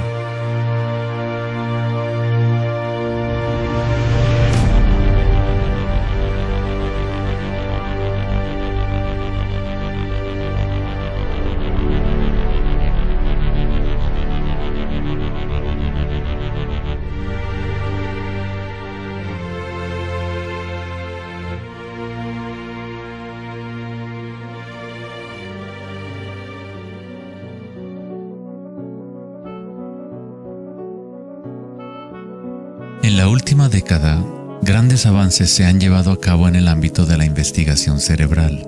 Los científicos han descubierto la neuroplasticidad, un término que expresa la idea de que el cableado físico del cerebro cambia según los pensamientos que se mueven a través de él.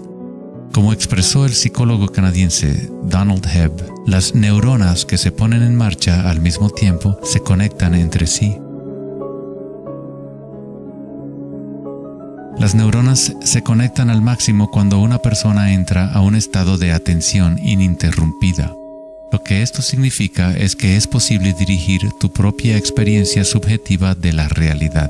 Literalmente, si tus pensamientos son de temor, preocupación, ansiedad y negatividad, estás incrementando la conexión para que surjan más pensamientos similares.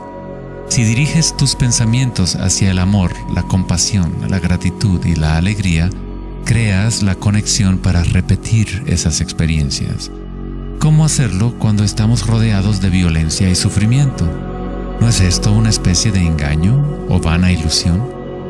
La neuroplasticidad no es lo mismo que la noción de la nueva era que dice que creas tu realidad con pensamientos positivos.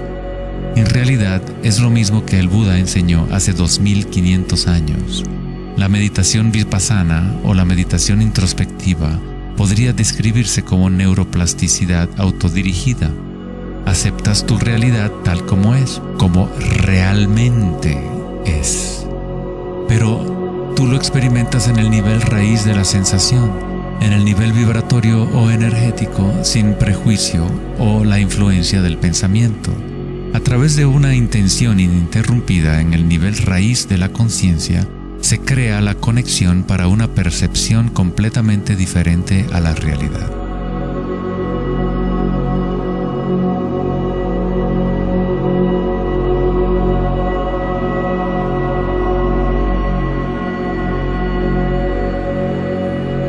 La mayor parte del tiempo lo entendemos al revés. Estamos permitiendo constantemente que las ideas sobre el mundo exterior conformen nuestras redes neuronales, pero nuestra ecuanimidad interior no tiene que estar supeditada a acontecimientos externos. Las circunstancias no importan, solo mi estado de conciencia importa. Meditación en sánscrito significa estar libre de cualquier tipo de medición o evaluación, libre de toda comparación, de todo devenir. No estás tratando de convertirte en algo más, estás de acuerdo con lo que es. La forma de superar el sufrimiento del reino físico es aceptándolo por completo, decirle que sí a todo para que se convierta en parte tuya en vez de tú ser parte de eso.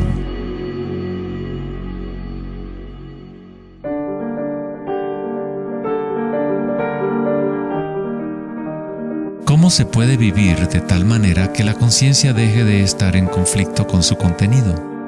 ¿Cómo puede uno vaciar el corazón de las ambiciones mezquinas? Debe haber una revolución total en la conciencia, un cambio radical en la orientación del mundo exterior al interior. No es una revolución provocada solo por la voluntad o el esfuerzo, sino también por la entrega total, la aceptación de la realidad tal como es. Solamente desde el corazón podemos tocar el cielo. Rumi. La imagen del corazón abierto de Cristo transmite de forma poderosa la idea de que uno debe abrirse al dolor. Uno debe aceptar todo si desea permanecer abierto a la fuente de la evolución. Esto no significa que te conviertes en un masoquista. No buscas dolor, pero cuando el dolor viene, lo cual inevitablemente ocurre, simplemente aceptas la realidad tal como es en lugar de anhelar otra realidad. Los hawaianos han creído durante mucho tiempo que es a través del corazón que aprendemos la verdad. El corazón tiene su propia inteligencia, tan obvia como la del cerebro. Los egipcios creían que el corazón, y no el cerebro, era la fuente de la sabiduría humana. El corazón era considerado el centro del alma y la personalidad. Era a través del corazón que se expresaba la divinidad, impartiendo conocimientos a los antiguos egipcios sobre su verdadero camino. Este papiro representa la medición del peso del corazón. Era considerado algo bueno pasar la vida después de la muerte con un corazón liviano. Eso significaba que habías tenido una buena vida. Una etapa universal o arquetípica que experimentan las personas en el proceso del despertar del centro del corazón es la experiencia de la energía personal como la energía universal.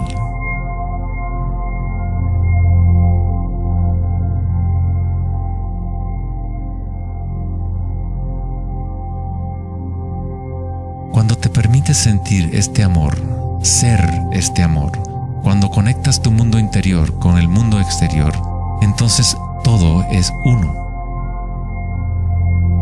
¿Cómo podemos experimentar la música de las esferas?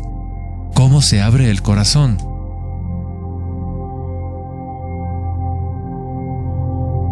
Sri Ramana Maharshi dijo: Dios habita en ti, como tú, y no tienes que hacer nada para ser consciente de Dios o de ti mismo. Ya es tu estado verdadero y natural. Solo abandona toda búsqueda, dirige tu atención hacia adentro y sacrifica tu mente al único ser irradiando en el corazón de tu propio ser. Para que esto sea tu experiencia que vives en el presente, el autoconocimiento es el único camino directo e inmediato.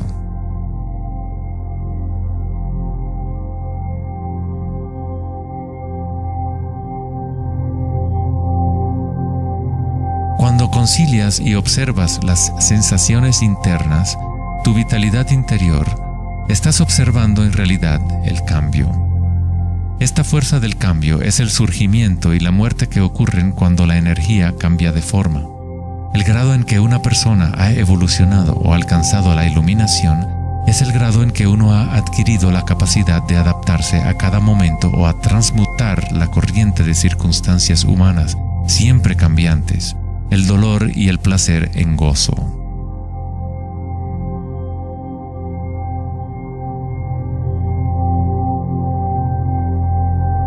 Leo Tolstoy, autor de La Guerra y la Paz, dijo que todo el mundo piensa en cambiar el mundo, pero nadie piensa en cambiarse a sí mismo.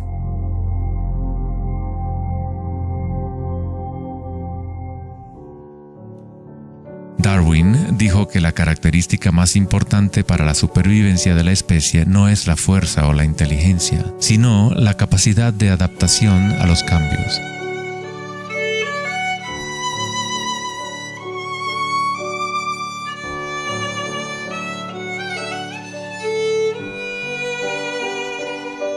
Debemos convertirnos en expertos en adaptación. Esta es la enseñanza budista de Anicca. Todo está surgiendo y desapareciendo, cambiando. El cambio es constante. El sufrimiento existe solo porque nos apegamos a una forma particular.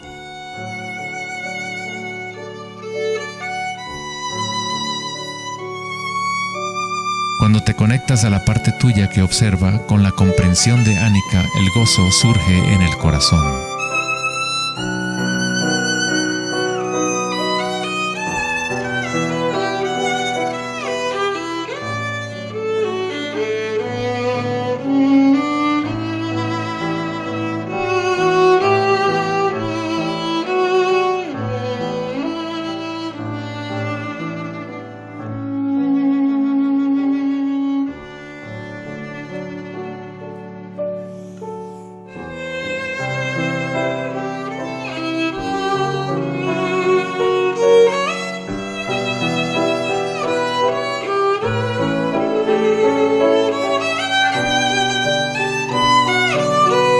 Santos, sabios y yogis a lo largo de la historia han descrito de una manera unánime la unión sagrada que se produce en el corazón, ya sean las obras de San Juan de la Cruz, los poemas de Rumi o las enseñanzas tántricas de la India.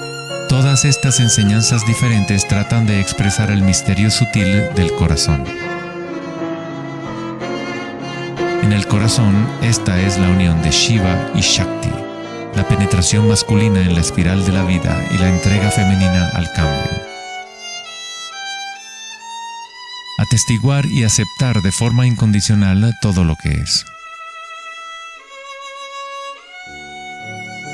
Con el fin de abrir tu corazón, debes abrirte a los cambios. Vivir en el mundo aparentemente sólido, danzar con él, comprometerte con él, vivir en plenitud, amar por completo, pero sabiendo que es transitorio y que, en última instancia, todas las formas se disuelven y cambian.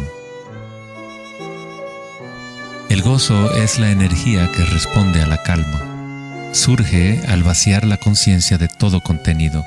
El contenido de esta energía de gozo, producto de la calma, es la conciencia. Una nueva conciencia del corazón. Una conciencia conectada a todo lo que es.